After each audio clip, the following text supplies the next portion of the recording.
Good Monday afternoon to you, 4 o'clock time for Sports4CLE. Thanks for joining us. Hope you had a good weekend. Browns bye is over. Back to work in Berea as the Browns getting ready to head out of the bye and face the New Orleans Saints. Kevin Stefanski on the work he and the coaching staff did during the bye week. There's so much, Mary Kay, obviously, that you look at from an offense, defense, special teams lens. You look at it from a personnel lens, from a schematic lens. There's a lot to take away, and then it's our job to figure out how to digest all of that and then have some action items, if you will. I shared with the team things that I feel like we should be goals of ours going into the last 8 games from an offense, defense, special teams perspective. And not to get into specifics, but there's things that we feel like we can improve upon, and that's really the goal of certainly the next 8 games. Let's welcome in Casey Kinnamon from the Orange and Brown Report, the All Eyes on Cleveland podcast. Casey, most of what they talked about improving was on the offensive side of the ball, and there needs to be some significant progress, I guess. Yeah, when he was saying that we created goals we wanted to do right, well, you had a lot to build on. You had a lot to choose from in that arena. I'll be interested to see what kind of running scheme they employ going forward. What do they lean on? They need to be more efficient in their early downs, giving themselves thirds and short. That's something they've failed at this season, more so with Watson under center. But that's something they need to really dial in. They need to find a way to stay ahead of the sticks and play 50-50 football. If they can't do that and you're allowing this defensive lines to come at this offensive line, which is hobbled and just not as good as they used to be, it's going to wreak havoc on whoever your quarterback is. All right, so this is from CBSSports.com. It's midterm grades for every NFL team. Browns, not a surprise. They give him an F. Deshaun Watson experiment, complete disaster. Browns insisted on keeping him in the lineup because of that $230 million guaranteed contract. The result, the worst offense in the NFL in terms of points and yards per possession, while the defense remains a top 10 unit. Case, we're going to be talking about this forever, it seems like. Again, don't fault the Watson trade. I fault the contract. The contract is what has now become the boat anchor. And the contract, quite frankly, is probably why he played past when he should have in the third or fourth game of the season. Yeah. Talk about being pot committed. They were completely relying on him to be as good or as bad as they were going to be and ride that all the way. And unfortunately for Browns fans, it was trending towards the other, and they were kind of taking a nosedive. And it seemed like, okay, well, now's the time to pull the plug, and they just weren't doing it. So I can't disagree with anything they said there. It almost feels like I wrote the thing. It's been a complete disaster. There's no other way to frame it. I would kind of hesitate on hitting the reset button as they're wording it, but they definitely need to take a long look at themselves. And obviously, the bye week, that's the time for self-scouting. So they need to kind of get their bearings and use this back half of the season to build as a springboard into the offseason. Yeah, and again, the 3 first-round picks, it was a horrible trade. I'm not defending the trade. You have kind of overcome that part of it just based on, you have some guys that are young on rookie deals that you got in later rounds that might, a couple of years they were good. This year they've been bad. We'll see what it works out. The cap hit that you're going to take is going to be significantly more damning than not having those first 3-round picks. I know you wrote an article. I'm curious of this. 3 offensive questions Browns must answer after the bye, which we're here now. Number 1, is Jameis Winston auditioning to be the bridge quarterback of the future? Number 2, how much of the offensive line will need to be retooled for 2025? And number 3, will Ken Dorsey be the offensive coordinator moving forward? I think it was you and I that were talking when the Browns had the preseason. They had like the 3rd or 2nd ranked offensive line. I said, I'm concerned because offensive lines do not age gracefully. They age quickly, and they aged out. And I didn't think it would be quite as bad as it has been, but I didn't think they were going to be a top 5 offensive line. I just didn't. Yeah, and it's one of those things where we're talking about years building on this. You look at 2020, I would say that was the pinnacle, and it was a slow decline from there, but they were still good enough that if you viewed them against the rest of the league, you're like, that's a top 5 unit, that's a top 8 unit. and you paid them accordingly. That is a top flight unit as far as their paychecks go. Then you get to this season, and it was a conglomeration of a lot of things. You misevaluated the injury timetable for some of these players to return, and then you went and got like steady backups. You went and get a Brian Allen to be your backup center. Well, he's out for the season. Then his backup goes out for the season, and you go get a Kima Deniji and Jermaine Ifedi to be veteran depth pieces, not to play, just to be there. And then you draft Zach Zinter, so you're like, okay, they were prepared. And then when your tackles don't play, and then when you have fall off from your center, when your guards are getting older, it just starts falling apart, and they're no longer this line that you can take pride in. And that's what, for me, that was the benchmark of the Barry Stefanski era, is you won on the line of scrimmage, both sides. That's kind of how they built this team from the inside out. And then when that falters, you see how weak it truly is. And now there's a lot of shuffling. This last game was the first time since week 2 that they had ran the same unit out 2 weeks in a row. They moved a lot of pieces around. Now we got DeJuan Jones at left tackle. This is a huge moment and opportunity to decide whether he can be your left tackle going forward. He's getting that opportunity now. If he can prove he can do that, that is a huge box to check off that you don't have to worry about going into the offseason. But you have plenty of things to look at. You have centers and your guards.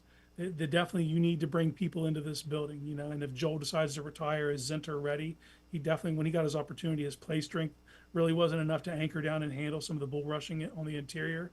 And when we talked about how much they're getting paid, and they're all under contract for next season, but mind you, none of them have guaranteed money next season. So if there is an offseason to kind of retool this offensive line, it is coming up in 2025. Yeah, relative to Jameis Winston, I would think if it's me, I'm bringing in several candidates because I don't think you're going to be drafting. If you're not drafting number 1 overall, and even if you are, I'm not sure that matches. I don't think there isn't a can't miss guy at the top of the draft, and we've seen that hasn't worked out when there hasn't been the Joe Burrow or LeBron James no doubter at number 1 overall. Yeah, we talk about that. Like if it's one thing to be bad, but you got to be bad in the right season for that to really matter. You can be bad in the wrong year, and there's no slam dunks at that position, and then you're kind of just hoping and praying, and you don't want to force it. So Jameis, he quoted Eminem at the end of his game against the Ravens, and it's true. Like, this is his moment. He hasn't been given a ton of opportunities since he was no longer a starter in Tampa. He got a brief stint with New Orleans, and he was 5-2 with 14 touchdowns and 3 interceptions before he had tore his ACL. Since then, this is his first real opportunity at starting for any type of duration. But they're straddling. There's not a huge line here. Like you're after you're mathematically eliminated, it almost feels like they're going to go to DTR at that point, just to see what they got. But right now, if they're trying to win and trying to evaluate what they have, this is Winston's opportunity to seize the moment and prove that he is a viable option. And no doubt they're going to bring people in for him to have to earn that against in the offseason. But this is his chance to make a claim. If he fails to do that, it will truly be hitting the reset button on the quarterback room. Yeah, I get the thought behind the DTR thing. I'm not there with seeing if I'm pretty sure what you have is a guy who can be a serviceable backup that I don't think can be a legitimate starter on a playoff team in the NFL.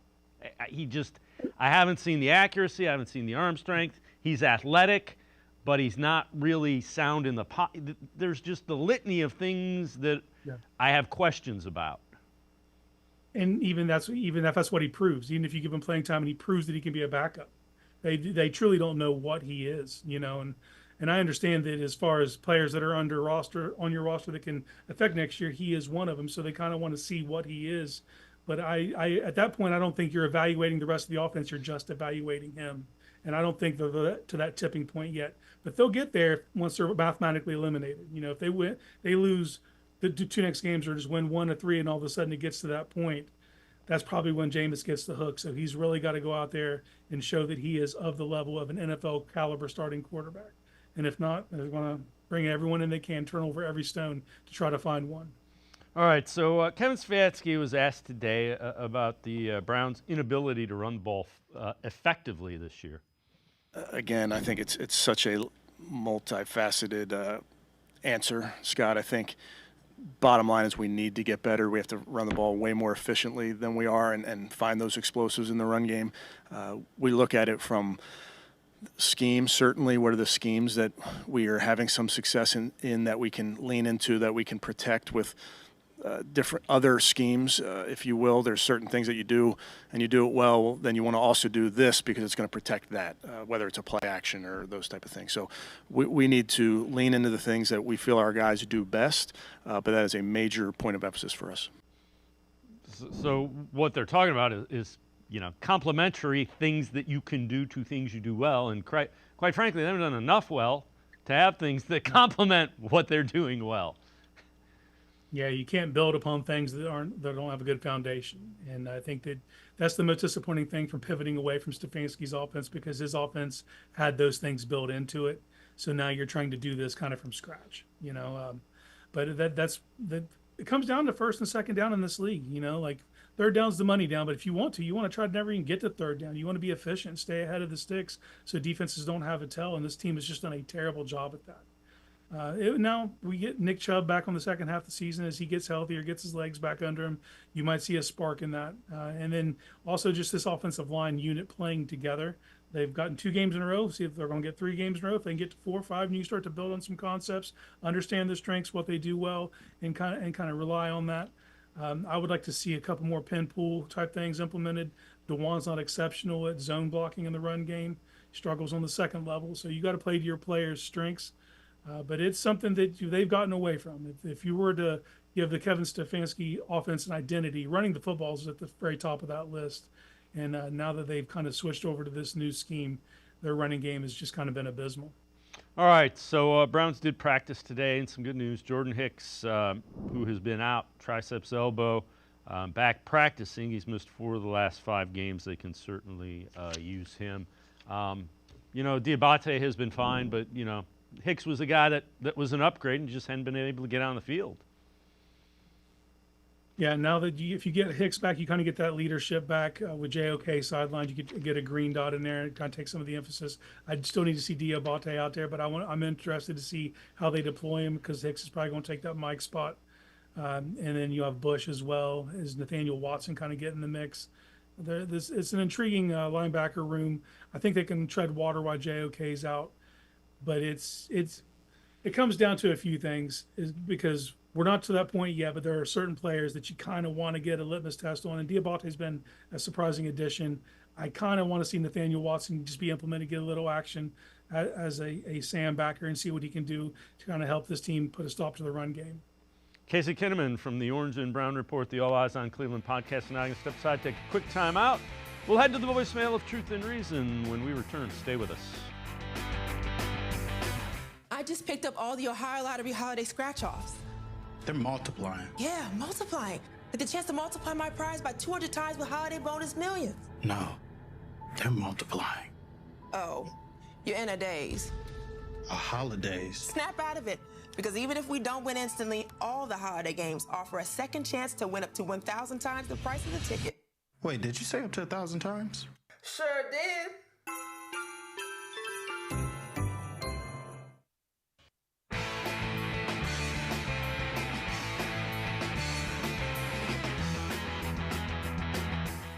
We continue talking Browns with Casey Kinnamon from the Orange and Brown Report, as well as the All Eyes on Cleveland podcast. Let's head to the voicemail of Truth and Reason. So, just watching some of these games, just want the Browns scouting department to be aware, please don't drink the Kool-Aid on Cam Ward. He is not going to be your franchise quarterback. Don't get fooled. Find somebody patiently, but not him. Not Quinn Ewers. He's injury prone. I don't know who to draft, but right now, that guy would not be it. I know they probably can't draft Shadur Sanders, but that's who they should draft. But I doubt that his dad would let him come to play in Cleveland unless he becomes our head coach, which I hope we don't do, but you never know with our owner what he's capable of. Okay, well, that's my 2 cents worth, but please do not get suckered into buying the Kool-Aid on Cam Ward. He's not going to be the answer. All right, thank you. Bye-bye. As always, appreciate all the voicemails. Casey, I know you said you hadn't seen him this year. I watched him a little bit. I'm not real early in the first round on Cam Ward. Even Sanders, I think he's interesting, but I don't think he's a can't miss kind of guy. And as G. Bush pointed out, on our show Friday. Yeah, Johnny Manziel, he's going to be another guy who has a lot going on other than quarterback of the Cleveland Browns. Yeah, to your point, I don't think there is a can't miss guy at that position this year. And that's where it gets worrisome, because quarterback's always going to be overvalued in the draft. They're going to get pushed up the boards, go earlier than they should. And if you're the Browns, you should absolutely 100% not force a quarterback. If there's the guy and you have him evaluated and you think he fits right in your system, of course, if you think he can be a franchise quarterback, you pull the trigger. But you don't pull that trigger hoping that they can be those things. You have to feel certain in your evaluations. And that's something we just haven't seen this current regime do. They've taken one quarterback in 5 drafts, and it was a 5th rounder, which is just a dart throw. And in my opinion, anytime you can pick a quarterback outside of the 1st round, it's a dart throw. That's just how that position works. It's way less than 50-50 for someone actually succeeding in the league. It's such a big jump from college to the pros for them, and everything that they have to do and know, and especially the way they're not truly being developed in college now. So you're looking for a specific background that they can pick up information, disseminate, and lead the charge. It's not just them understanding it, it's them getting everybody on the same page. So there's so much that goes in that position that if you're going to use a 1st-round asset on a quarterback, you have to be certain that that's who you're hitching your wagon to, and ask yourself the vital question: if this guy doesn't work out, would I risk being fired for selecting him? Because that's the reality, is the next quarterback they take is going to be the one they're tethered to for sure. Well, and there's more that they need. You might need a left tackle. You certainly need a playmaker at the wide receiver position. Tillman's fine, but more of a 2. You don't have the guy that threatens the defense with the ball in your hand. Offensive line, you need a lot of them. They're getting older. So there's a lot of needs. So, yeah, I'm with you. This one's kind of interesting. So, longtime Browns beat reporter Tony Grossi, with a different name to throw out as a possible Browns bridge quarterback. Tony's Daniel Jones tweet yesterday was aggregated into multiple stories across the internet this morning. I said he was playing poorly. I said he's playing himself into contention to be the Browns' next transition quarterback. Oh. He's an intriguing guy, believe it or not. Not to just commit to and invest in. Take a flyer on. Very prominent national TV analyst I talked to is very bullish on Daniel Jones being out of New York and doing better. Reclaiming. Tony, we all know change of scenery means a lot to a lot of these guys. I think Stefanski could win with Daniel Jones, by the way. I mean, not win a championship. His type of quarterback. Casey, if it's 1 year, 2 years, $10 million, because he's playing his way out of the big money. I mean, he's going to end up being a flyer type of guy. I'm out on Daniel Jones. I can't talk myself. I can't. And I'm not saying give him the gig. I'm saying bring him in and see if you can if you can get a competent. And again, that would be more of the we're rebuilding kind of thing.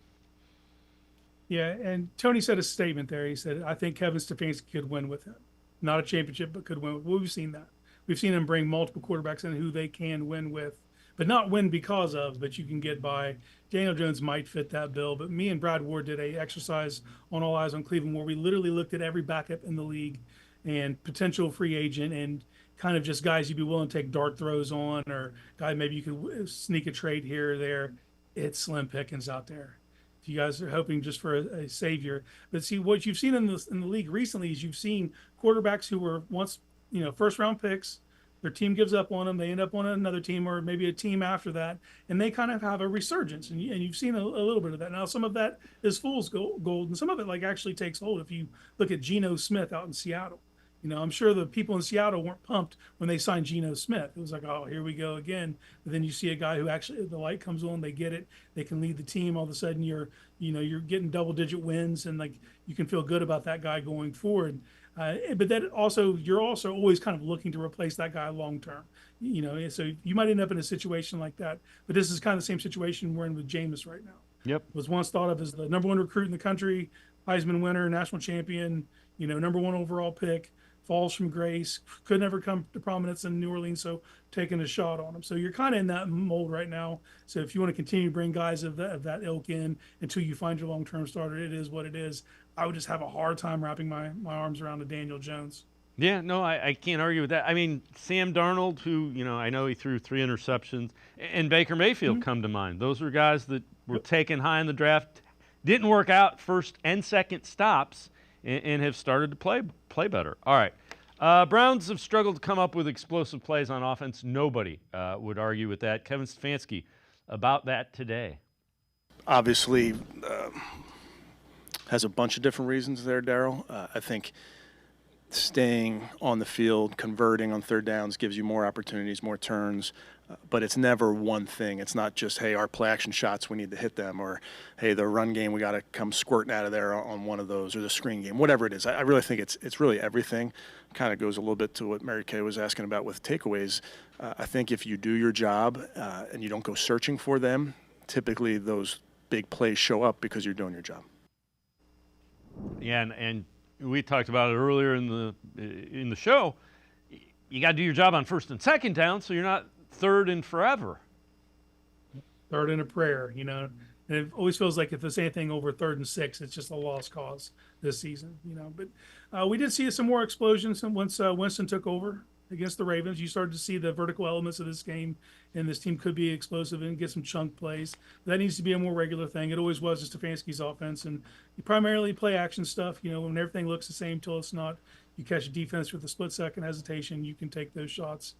But I will say the first half of the season, it was hard to get those because the quarterback was so hesitant. And that's one thing, like, for better or for worse, Jameis is fun. He's going to push the ball. You're going to have – receivers are going to have opportunities to come down with those explosive plays. But what needs to happen is they need to start hitting them in the run game.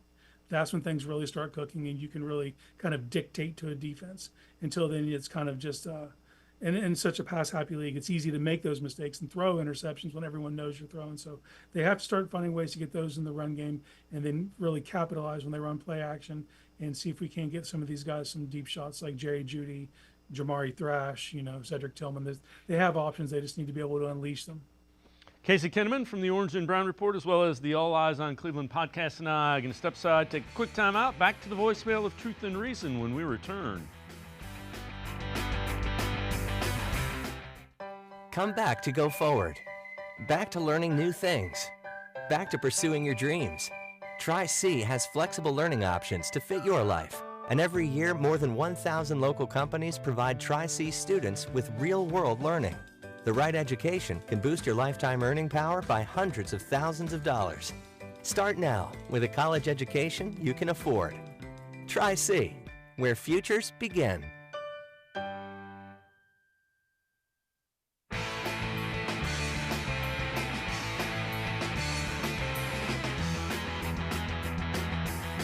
We continue talking Browns with Casey Kinnamon here on Sports4CLE. Let's head back to the voicemail of Truth and Reason.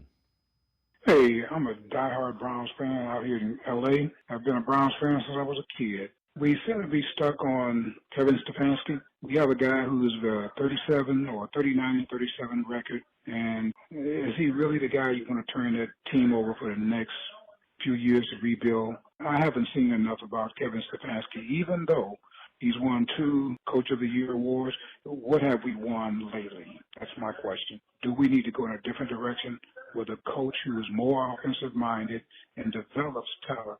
I haven't seen any talent developed under Kevin Stefanski. Later. As always, appreciate all of the voicemails. Casey, when you change coaches, you usually go from an offensive-minded coach to a defensive-minded coach. Kevin Stefanski is viewed as having one of the better offensive minds in football. Now, people can argue that. Or you go from a guy who's kind of cerebral to a guy who's more emotional. If you're going to go off of Kevin Stefanski, I don't think you go the cerebral, offensive-minded guy. You go with more of an emotional guy, a defensive guy. I wouldn't move off of him, but I can't defend what happened. I thought this was going to be a really good team. It hasn't been. Yeah, you make a good point. When you move off of anything in life, you tend to go to the opposite. And it don't have to be just football coach. It could be your GM. You go from a football guy to an analytical guy or vice versa, or as a coach from a yeller and a screamer to someone who's a composed. And that's the other thing, too, is you can look around the league and see instances of success for all types of coaches. You have the loud, boisterous type. You know, you have the football guy. You have the quiet CEO type. Like, you know, so it's all about finding what works for you. And I would argue that if you were going to rebuild, you'd want a stabilizing force, someone who's going to be even killed and not hit the panic button. And that's who Stefanski's been. You know, but I will acquiesce to the caller. There hasn't been a ton of development under Kevin Stefanski. If you look at, I mean, what players have really emerged on the offensive side of the ball to come to, like, from being drafted to being developed to being a star. You know, I think that is a question you need to ask yourself. But that's comes down to, you know, do you believe in the personnel? Do you believe they're being utilized properly? Is he getting the most out of his players? But as just far as being a even-killed, high-floor stabilizing coach, I believe Stefanski is that. But I'm with you, sitting here with you right now. Like, I'm very disappointed in how this season has turned out. I was going into the season thinking this was your year to contend for the AFC North, you know, the whole division. This was it. And to be sitting here at 2-7 is very deflating. So it's hard for me to defend if you did decide to move off of him. I do see enough like qualities and characteristics in Stefanski that I would believe in, that he would be a guy to be a stabilizing force if you had to pivot or retool some things. I don't consider this a flat-out rebuild. If it is going to be a flat-out rebuild, then tear the whole thing down. But if we're just going to kind of change a couple positions here or there and try to just kind of get through this little rough patch to get on the other side of it, I would trust Stefanski for that. Yeah, I would agree. And the other thing that I would say, this organization, it's not just Stefanski and Barry that haven't developed players. Mm-hmm. They haven't done it since they came back in '99. That's been the problem. Yeah. And part of it is because you change head coaches and you change GMs, so you change philosophies, and you're looking for different types of players. That's another reason that I think you need to give them more time. But again, it's been an awful year. So I get it. There's no right answer and there's no easy answer to that problem. And that's usually the way you have it with complex problems like that. This is also kind of interesting. Again, it's Tony Grossi. We heard from him a little bit earlier, longtime Browns beat reporter. A name that people want to continue to connect with the Browns head coaching job is Mike Vrabel, who's a consultant with the team. Where would Vrabel want to go?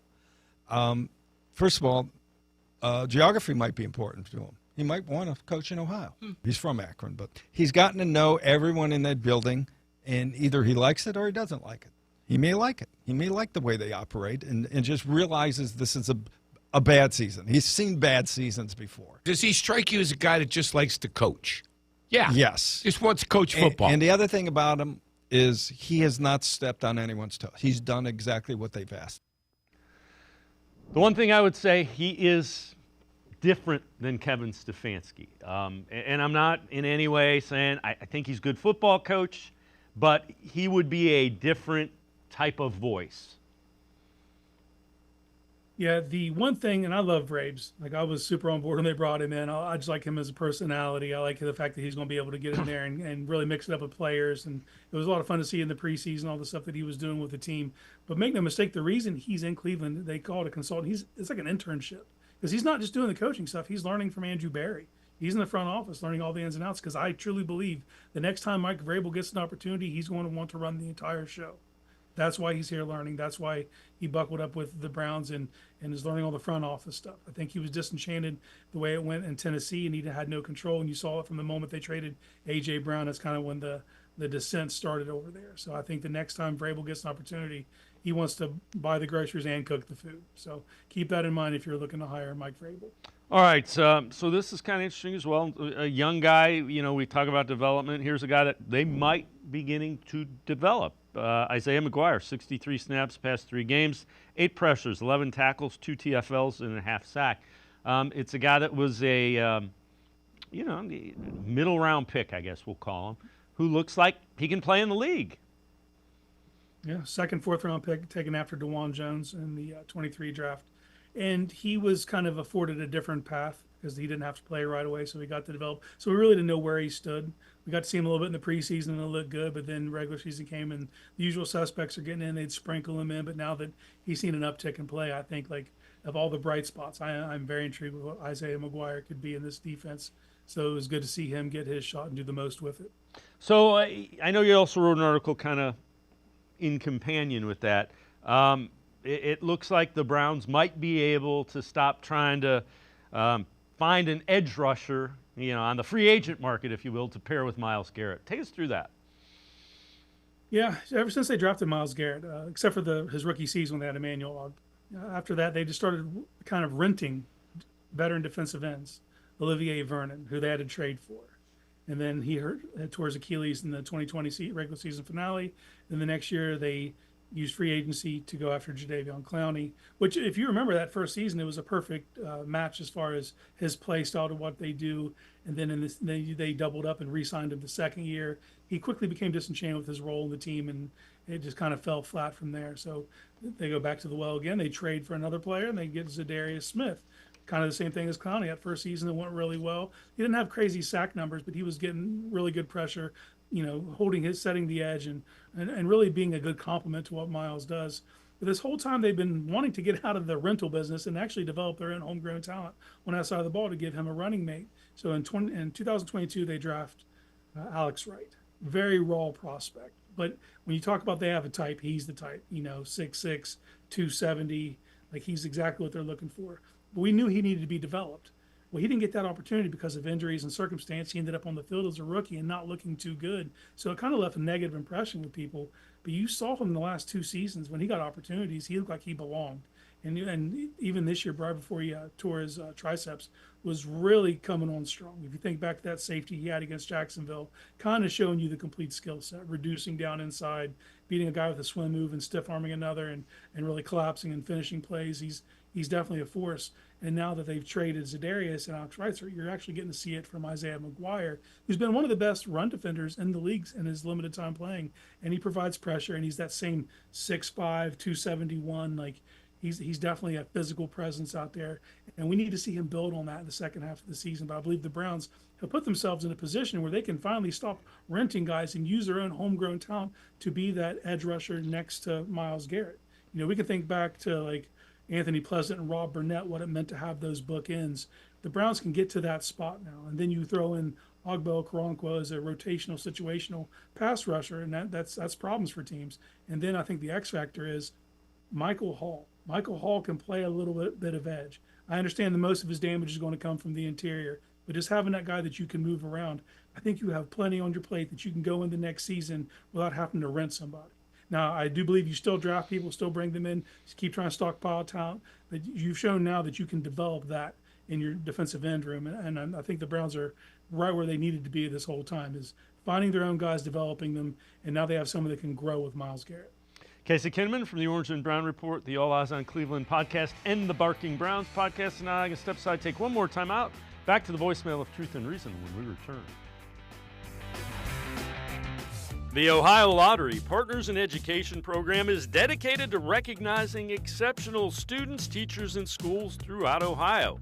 Scan the QR code on screen to nominate students and teachers as Academic All-Stars and Teachers of the Month. They must be currently enrolled or teach in grades K through 12. Is your K through 12 school developing students' literacy skills to achieve success in reading? If so, you can nominate your school for the School of the Year. Students can win $100, teachers can win $500, and schools can win $2,500.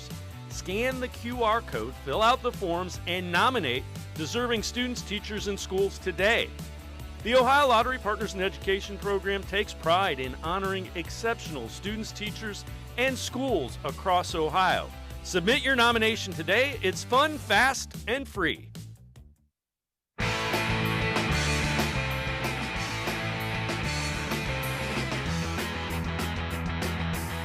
We continue talking Browns with Casey Kinnamon from the Orange and Brown Report, the All Eyes on Cleveland podcast, and the Barking Browns podcast. Let's head back to the voicemail of Truth and Reason.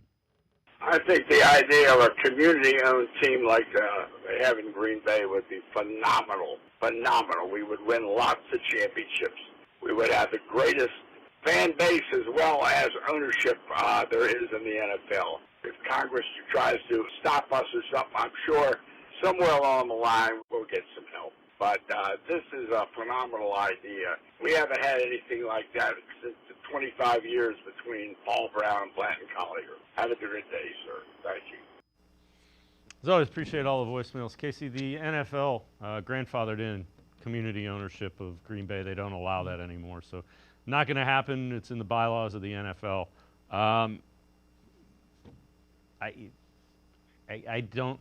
Ownership isn't really the problem. I mean, you got to get the players right, and you got to develop players. I can't imagine what those team meetings would be like if the fans owned the team. Take a vote on Twitter, I guess.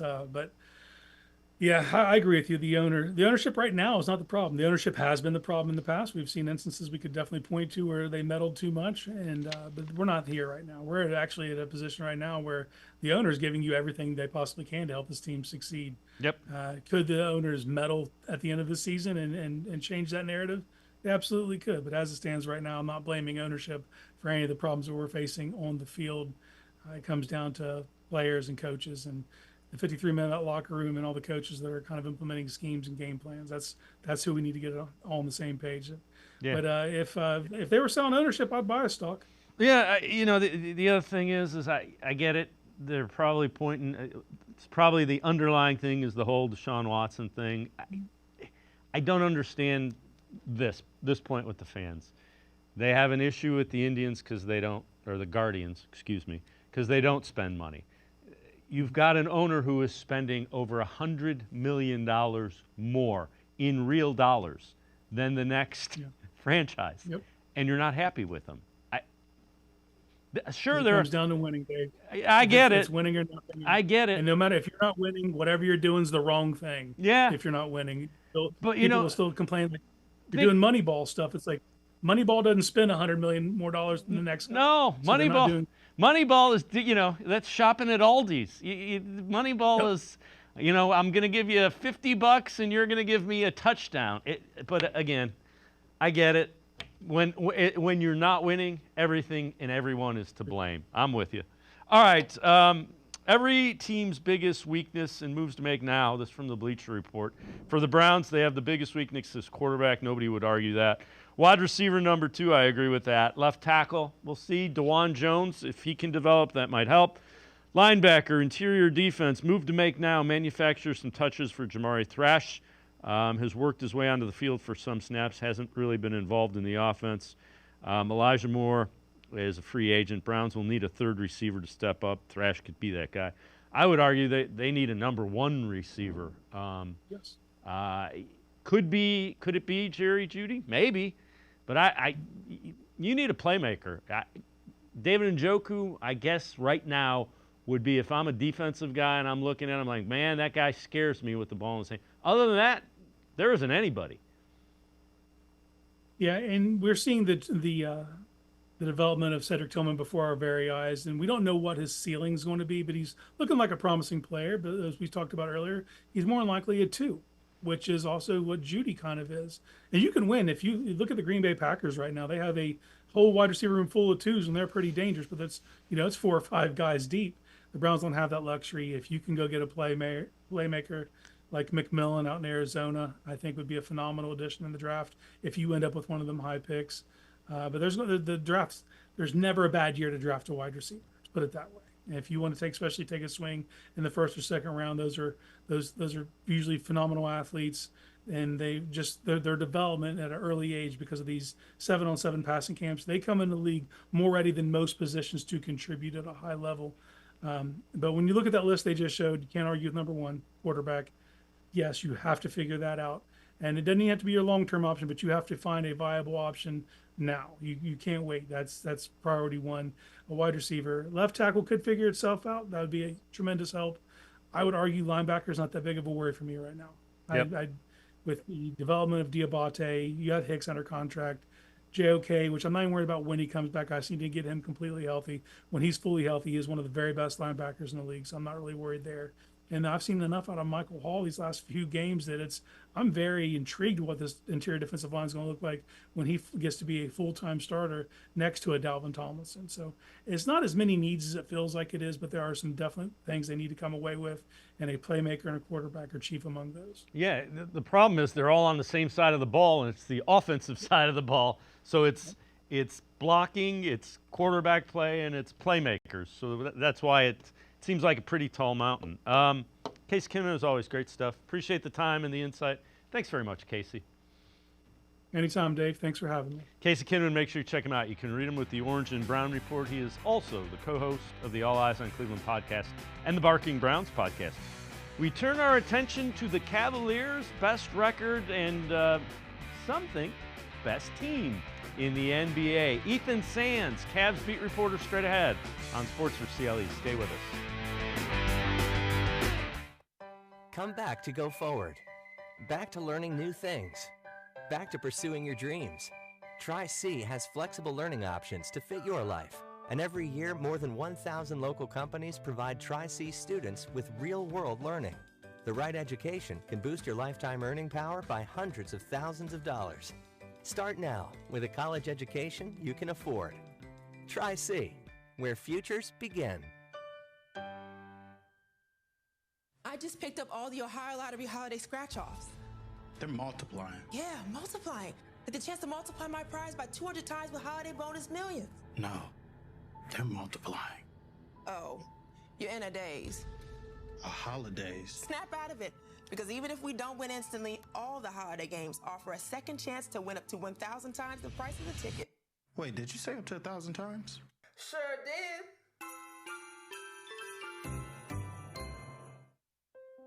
I am powerful beyond my wildest imagination. I will define my future. I will keep challenging myself to improve. Because I am a future leader of this great nation. I will be responsible for raising a beautiful family. And educating not only my generation, but many more to come. I will make a difference in my community. And I will stand up for what I believe in. I will not settle for simply chasing my dreams. I will achieve them. Because I was given a chance. An opportunity. A home. At Family, Career, and Community Leaders of America. The ultimate leadership experience. FCCLA has been one of the greatest experiences of my life. It's made me who I am today. Join us. We'll build a new future together.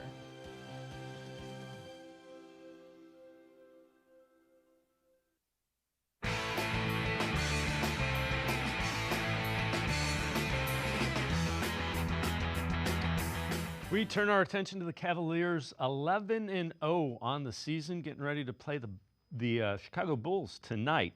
Former NBA coach Sam Mitchell, what he likes that he has seen from the Cavs. Kenny Atkinson, I give him a ton of credit. He learned from Steve Kerr. He learned from Ty Lue. He brought in a system. But think about it. Everybody runs pick and roll. This is a copycat league. I got so tired of seeing pick and roll because you get to see two people play.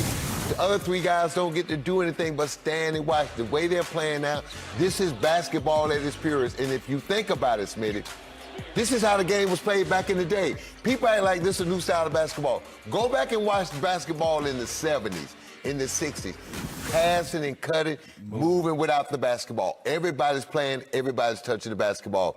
We got into this league, this era where we had dominant one-on-one players, and all they did was get the ball, clear out one side, and go one-on-one. That's not basketball. So welcome in Ethan Sands, Cavs beat reporter from the Plain Dealer, cleveland.com. So Ethan, I know it's 11 games. What's the biggest difference that you've seen between the Cavs from last year and Kenny Atkinson's Cavs? In-game adjustments, being able to move on the fly. This is a team that came off a coach that was very, very much going to go back to the guys that he was confident in, that he had seen on countless occasions. In the game against the Brooklyn Nets, Kenny Atkinson, who I think might be the most candid coach in the NBA, said after the game that nothing was working. And they decided to go to something that they had not done before this season, right? It was a small ball lineup with Donovan Mitchell, Darius Garland, Karis LeVert, Ty Jerome, and then Evan Mobley at the 5-man. And even when Kenny Atkinson wanted to give Evan Mobley a breather during the fourth quarter, just 2 minutes to make sure he got some rest, got some water, and then got back to his peak performance, especially when the Cavs needed it most, he didn't go back to Jared Allen, who was struggling in the game. He decided to go to Dean Wade in a small ball lineup at the 5-man and to allow them to give not only a chance for Evan Mobley to get out of his funk or even get a little bit of a rest, but It was something that has changed. It's different, and it makes the Brooklyn Nets have a different look at them. Being able to make those in-game adjustments and then also going to the analytics and coming back the next game with a new scout, with a new team, with a new mindset, that is what is different between this year's team and last year's team. So give a lot of credit to Kenny Atkinson. All right, so we know that Darius Garland has been playing well, and everybody noticed as well. Named Player of the Week for the Eastern Conference. You see 25 points a game, 7.3 assists, the three-point shooting, almost 60%. So now Donovan Mitchell has won one early. Now Darius Garland has won one early. What have you seen from Darius Garland? And I know you've talked about it quite a bit through the first 11 games this year.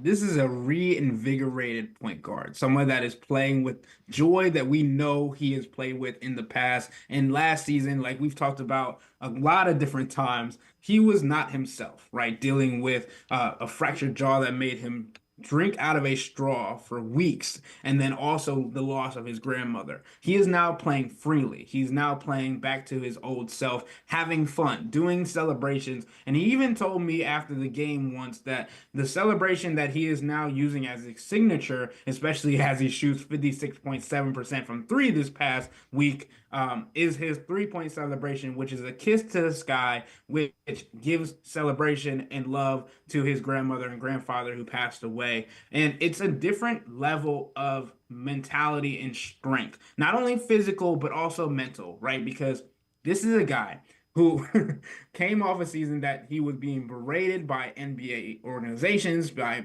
NBA players, all these different things. But he came back this year and is having a comeback season. He might be in the conversation for MIP, which is most improved player. And then you look at what he's been able to do already, right? This is also the first time since LeBron James and Kyrie Irving in 2014, 2015, when two Cavs players have gone back-to-back in weeks of being player of the week. So it's not only showing what Darius is doing, but it's also showing how he's impacting the team and how he's able to take over, even on a team with a franchise face like Donovan Mitchell. Yeah, the other thing is they're getting contributions rather from a number of different guys. Let's talk about a couple of them. What have you seen from Karis LeVert this season? And again, I know you've kind of looked at it and have some really good thoughts on this. Take us through LeVert. Karis LeVert is one of the best perimeter defenders this season, right? A lot of people want to talk about his offensive game and what he's been able to bring, not only scoring points, but also facilitating to start the season. But when you look at the lowest opponent field goal percentage as the primary defender this season, obviously this is a minimum of 75 field goals defended as the primary defender. The list is top two. It's Alex Caruso, it's 27.2, and it's Karis LeVert at 32% from the field when he's defending. It is an absurd number. And as much as Karis LeVert has been the sixth man, the burst off the bench, and been able to not only facilitate but score the basketball, as I mentioned, but him taking his defense to the next level is why Kenny Atkinson has felt confident being able to keep him on the floor. And we talked a little bit about that small ball lineup. He played the power forward position in that lineup. He told me after the game he hasn't done that since he was in high school, right? So being able to play under a coach that you played with when you were in Brooklyn, now coming and bringing that reputation, that knowledge, and that trust has created a different dynamic, obviously also with Jared Allen, but Karis LeVert not being a part of the core four, being a person that we talked about in the offseason that could be on the trade market, that decision is becoming ever more difficult because of how he has played to start the season. Another guy that has really been really good, Ty Jerome, injured all of last year. I know you wrote an article about his contributions. Take us through that. Ty Jerome is a guy that is getting not only recognition around the league, but also on the team, right? He's gotten a new nickname from his teammates, from Tristan Thompson, Darius Garland. He's called the Microwave. And it's not only because of how he can impact the game with little touches when he's on the court, but it's how he can impact the entire team.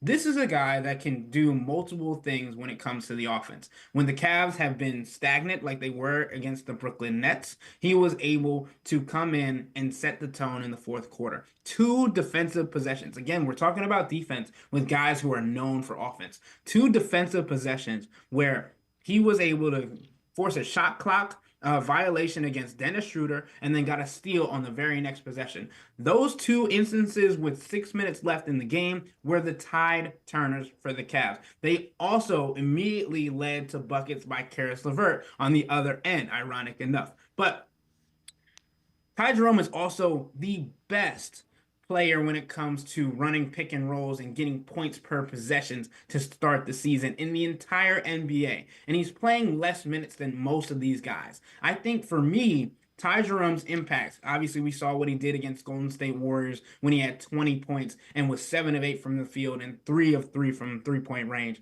He can do it all. And for a guy that is coming off a season where he was injured, where he wasn't able to showcase anything that he was able to do, he played in just 2 games. Now he's coming back and showing that in a year where his contract ends at the offseason, that you are going to want to make a decision whether it comes to finding out how far he can take this team off the bench. And talking about Karis LeVert, once again, adding those 2 guys as a dynamic duo off the bench, Karis being the best offensive rated player and best net rated player in the NBA, alongside one of the best facilitators in the league, it's a dynamic duo that has to be recognized. Ethan Sands, Cavs beat reporter for the cleveland.com, as well as the Plain Dealer, and I'm going to step aside, take a quick timeout. We'll continue talking Cavs, getting ready to face the Bulls tonight. Sports4CLE, we'll be right back. I just picked up all the Ohio Lottery holiday scratch-offs. They're multiplying. Yeah, multiplying. With the chance to multiply my prize by 200 times with holiday bonus millions. No, they're multiplying. Oh, you're in a daze. A holidays. Snap out of it, because even if we don't win instantly, all the holiday games offer a second chance to win up to 1,000 times the price of the ticket. Wait, did you say up to 1,000 times? Sure did.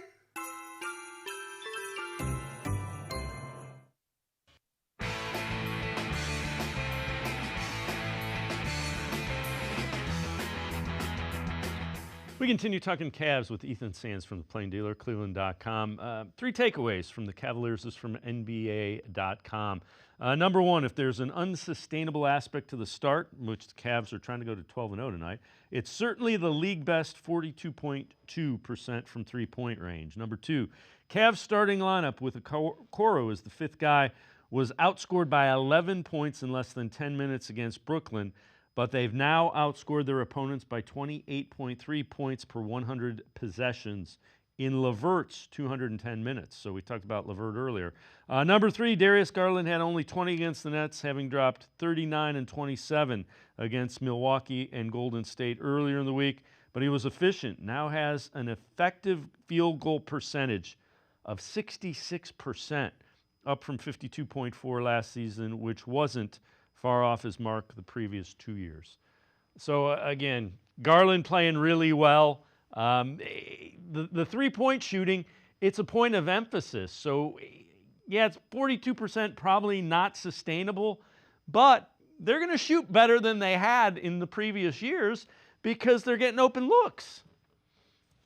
They're getting them up, they're letting them fly, they're getting them up early into the shot clock, which also creates other opportunities for them to also get offensive rebounds and get more shots up, right? This is a team that obviously we can talk about. You're not going to be able to shoot the ball as well as you have. Kenny Atkinson has been saying for the last week that they've been shooting over their head. The expectation is that is going to drop at some point, but when is that going to happen, right? The conversation continues to be, it's not going to continue. But each game, it feels like it does. There was a point against the Brooklyn Nets where I think it was midway into the second quarter, and they still were shooting 75% from the field, like ridiculous amounts. And obviously, there was a lid put on the basket in the second half. Things got stagnant in the third quarter.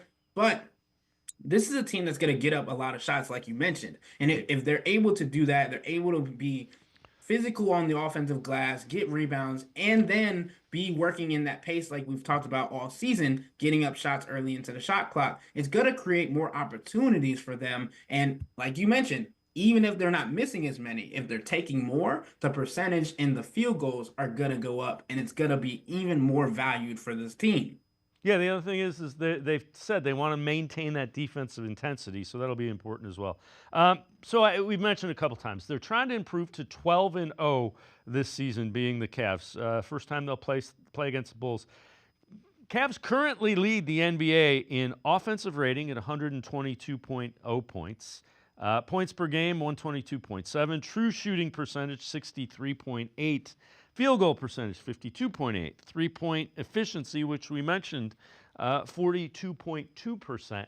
And they're still top 10 defensively. So they've managed to upswing things offensively while keeping a defensive intensity and identity.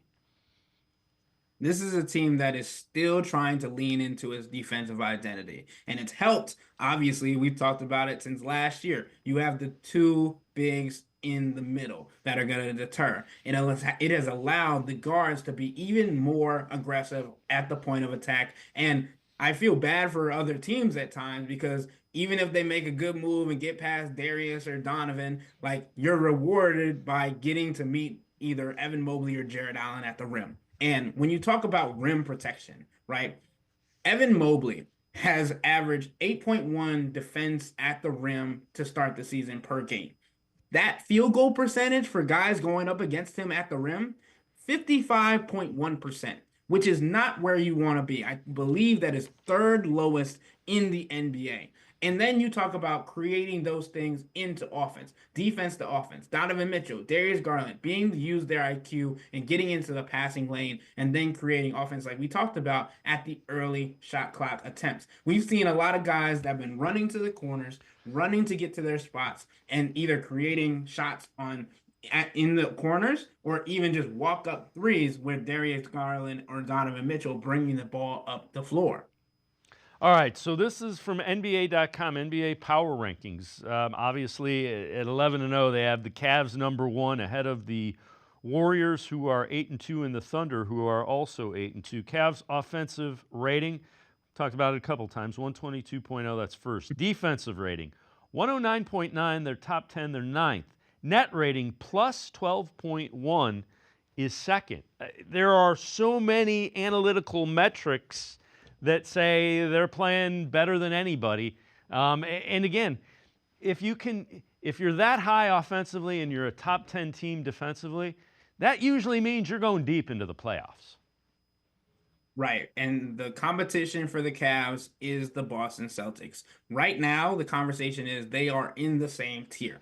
How long will this be sustained? Will this be a team that can hold out to become the second team in the Eastern Conference, allowing them to have an easier path to get to the Boston Celtics in the Eastern Conference Finals? If they do that with a healthy squad, this is also a difficult conversation because now you talk about Kristaps Porzingis is back, Max Strus is back. The small forward conversation becomes deeper. Do you go with Isaac Okoro, Dean Wade, Max Strus, or is it matchup based? And when this conversation is had, it's difficult to say that the Cavs, who were still able to have success against the Boston Celtics a little bit in last year's postseason, with a healthy new team, new mindset, new identity, do not take the Boston Celtics 7 games in the Eastern Conference Finals.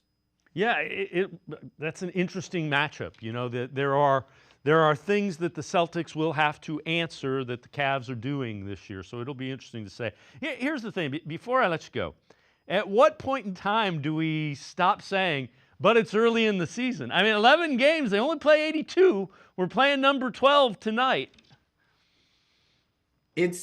Unfortunately for the Cavs, a lot of teams and a lot of players are going to be like, okay, it's early into the season until they lose, right? Until the streak ends. But for me, for the Cavs purposes, I think it's going to be said that it's early into the season until we get to game 20, which At that point, Max Strus will be reevaluated after 6 weeks dealing with an ankle injury. We'll get more insight on when he might be coming back, if he's going to come back right at that 6-week margin, or where this Cavs team is at 20 games into the season. And that's not that to say, this Cavs team, for me, if they can beat the Chicago Bulls tonight, they could end up being 15-0 before playing Boston later into the season, which would be the 16th game of the season.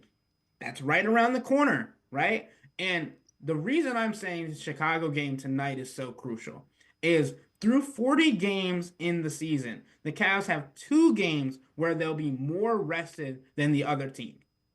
Those 2 happened this week. Philadelphia, Charlotte. Right? Philadelphia also is going to have to figure out what they're doing with Joel Embiid on a back-to-back. Is he going to play? More than likely not, or he'll be questionable and have to make the decision. Paul George is in the same boat. He's a guy that is coming back from an injury. Do they want to play him in 2 nights of a back-to-back? All those different things. And then you play the Chicago Bulls again later this week on Friday, where they're coming back home to do that. So I think tonight, coming off of a tough game against the Brooklyn Nets with Zach LaVine coming back to Chicago, what are the Cavs going to be able to do to play at the same pace, get up shots, and play with the same speed as the Chicago Bulls that rank in the top of the pace metric when it comes to the NBA this year? Ethan Sands, as always, great stuff. Appreciate the time and the insight. Thanks very much, Ethan. Thanks for having me. Ethan Sands, make sure you check him out. Great Cavs coverage for the Plain Dealer as well as cleveland.com. It's going to do it for this edition of Sports for CLE. We'll see you back here tomorrow at 4 o'clock. Have a great night, everybody. See you tomorrow at 4 on Sports for CLE.